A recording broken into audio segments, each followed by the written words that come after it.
já se deu aqui no campus, que era titular de antropologia, para ser seu... Essa figura do auxiliar de ensino seria equivalente hoje a um estudo, não é? Era um ajudante do professor.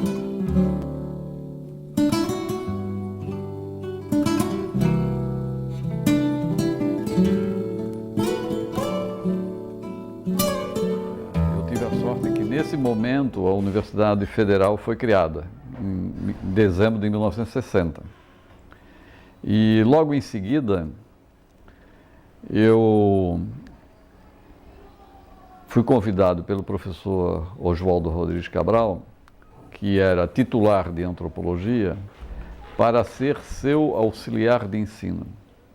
Essa figura do auxiliar de ensino seria equivalente hoje a um estudante de iniciação científica. Aí eu e um colega meu resolvemos fazer uma pesquisa preliminar, nome de pesquisa, um survey, né, de final de semana, na comunidade da Armação, não é? Aqui da Armação do Pântano do Sul, em cima da questão de pesca, não é? E isso foi uma coisa muito interessante, porque, propriamente dito, foi a minha, digamos assim, iniciação, a primeira experiência de campo, não é?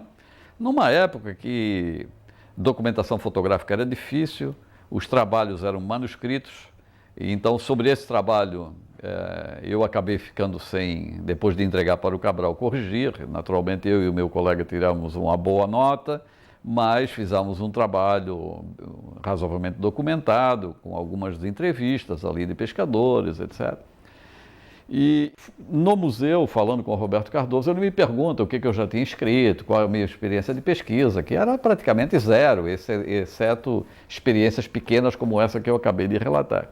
Aí ele me disse o seguinte: olha, a nossa seleção aqui vai ser final de fevereiro, então era conveniente, nós estamos aí nos primeiros dias de janeiro, você voltar para Florianópolis, quem sabe você pode fazer alguma pesquisa lá, etc., algum trabalho, me manda antes, tal. Na verdade, ele queria me conhecer o meu potencial, né?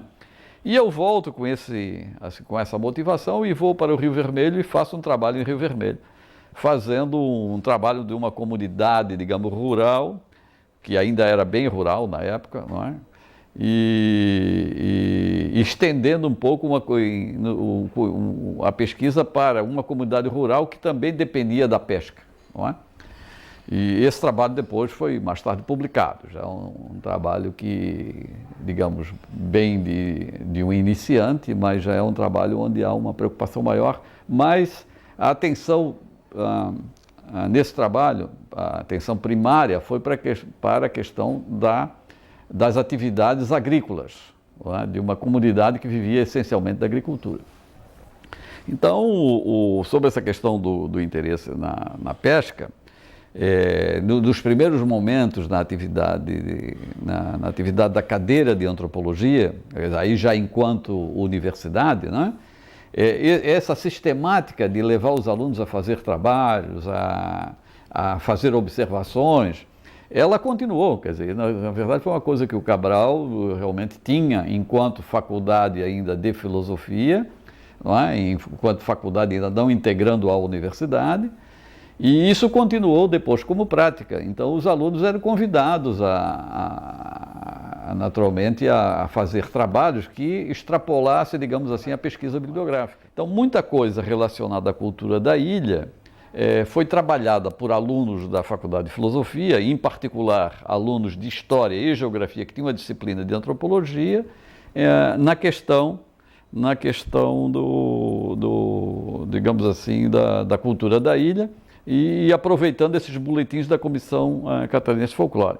Nesses boletins, lembro que tem alguns que focalizavam a questão da pesca, mas não exatamente pesquisa feita por mim ou por algum colega meu mais próximo da minha turma, mas lembro que tinha algumas coisas relacionadas à pesca, não lembro dos títulos e tal. Mas no avanço da cadeira de antropologia para a condição do Instituto, o que realmente passou a ser, digamos assim, uma temática de estudos, né, e de pesquisa do grupo que vai se integrar ao Instituto é primeiro arqueologia, por causa desse incentivo da lei, e depois por ter surgido um programa chamado Programa Nacional de Pesquisa Arqueológica. Simultaneamente, a pesquisa com população indígena, que foi o projeto que eu acabei trazendo do Museu Nacional e para caminhar para o meu doutorado. Então, a pesquisa com índios começou a se desenvolver também. Então, essas duas vertentes começaram a atrair os estudantes, já que aí que se dava um campo mais demorado, não é? Sendo que a pesquisa de arqueologia envolvia mais gente, enquanto que eu, na pesquisa com indígenas, o máximo que eu podia levar, devido a limitações financeiras e o tempo que a gente ficava no campo, normalmente sempre mais de um mês, apenas um aluno. Mas desde a minha primeira ida ao campo, eu levei aluno comigo, não é? Mesmo tendo limitações financeiras, mas iniciava um estudante, não é, que estava naturalmente ali já um período trabalhando junto da cadeira, com mais dedicação, como voluntário, etc., e indo a campo. Então essa parte de pesca, ela acabou meio de lado. Não é? Está povoada há cerca de uns 5.000 anos atrás. As evidências arqueológicas devidamente datadas asseguram que pelo menos 5.000 anos, talvez um pouco mais. Não é? Há uma sucessão de ocupantes pré-históricos na ilha, mas quando os europeus chegam aqui, nos primeiros anos do século XVI, né? Os 1500 e pouco, né? A ilha era ocupada por índios Guarani, não é? Então essa população Guarani recebe esses primeiros europeus pela documentação histórica. Os primeiros habitantes europeus, habitantes da ilha, são náufragos da expedição de Solis, que tinha chegado até o Rio da Prata, morreu no Rio da Prata, e quando uma parte da sua tripulação voltava, 2 barcos, se não me engano, um deles naufragou aqui no sul da ilha, na entrada do canal, e o grupo de náufragos, não é, se refugiou inclusive no continente, onde estaria hoje a Praia do Sonho, por aí naquela altura, Maciambu, que deveria ter aí uma aldeia indígena, porque são socorridos pelos índios, e depois eles passam para a ilha. Então, essa sucessão de expedições, considerando aqui que a ilha de Santa Catarina, mas propriamente dito o litoral de Santa Catarina, São Francisco do Sul, mesmo Laguna e a ilha de Santa Catarina, são pontos assim altamente estratégicos, são locais onde uma embarcação à vela encontrava um bom refúgio. Tem que se entender que essas embarcações atravessavam o Atlântico em viagens que demoravam no mínimo 3 meses. E essas tripulações chegavam aqui extremamente esgotadas sob o ponto de vista físico, e essas embarcações também estavam com os seus recursos de alimentação, de água potável, etc., totalmente esgotados. E os nativos foram extremamente amáveis com esses navegadores num primeiro momento. Mas todo mundo sabe que os europeus trouxeram doenças que os nativos do litoral brasileiro, né, não conheciam. Então, daqui a pouco, a gripe, a pneumonia, o sarampo começa a agraçar no meio dessa população. Esses marinheiros também que atravessavam o Atlântico 3 meses, quando chegavam arrebentados sob o ponto de vista físico, mas evidentemente sedentos de aventura, encontravam uma população muito amistosa, quer dizer, os tupis são índios muito amáveis, ainda hoje são, não é? No sentido de cordialidade, de receber bem o visitante, e em cima disso é que os europeus logo estabeleceram um escambo, e desse escambo passou um quadro de submissão, e essa submissão evidentemente começou pelo uso da mulher indígena. Não foi incomum o barco, quando partia, não é? Se partia para continuar a viagem, levar um conjunto de mulheres, 10, 20, 30 mulheres, a bordo, para uso dos marinheiros até um certo ponto, e que quando se cansavam dessas mulheres, simplesmente deixavam em qualquer terra. Não é? Por exemplo, numa situação real, relatada pelo Pigafetta, que é o escritor, digamos assim, da viagem do Fernando de Magalhães, quando eles passaram em Cabo Frio, eles pegaram um conjunto de mulheres que depois vão soltar na Terra do Fogo. Então é claro que uma boa parcela desses índios também refugiou-se no interior, não ficou esperando a próxima viagem, desses europeus agora que não eram considerados mais deuses, e sim considerados evidentemente pessoas extremamente perversas, estranhas e que incompreensíveis, não domesticadas, vamos dizer assim, para usar um termo mais recente, quando os índios conseguem, digamos assim, estabelecer o contato amistoso com brancos, os índios passam depois digamos assim, a narrativa de que finalmente conseguimos domesticar esses brancos, Então, a ilha aqui que você está interessado era ocupada dessa forma. Essa população da ilha foi exterminada nos primeiros 50, 80 anos, porque quando Dias Velho chega à ilha, já no 1630 por aí, ele vem acompanhado por índios forros, quer dizer, índios escravos, mas que já não eram mais locais. Na ilha já não havia mais população indígena. Nos primeiros momentos que nós estamos falando, início do século XVI, é claro que houve contato. Falamos aí de, por exemplo, esses náufragos iniciais, eles ficaram aí sobrevivendo durante 20, 30 anos. Foi um desses náufragos do Solís que inclusive fez a primeira incursão até o Paraguai, isso por volta chegou lá em 1524, coisa assim. Então se mostra que houve um contato e houve uma transmissão, porque a presença do branco continuou, quer dizer, embora escassa. Mas nessa altura os brancos estão dominando todo o litoral brasileiro, e a população dominante do litoral brasileiro era uma população tupi-guarani, como por exemplo os açorianos.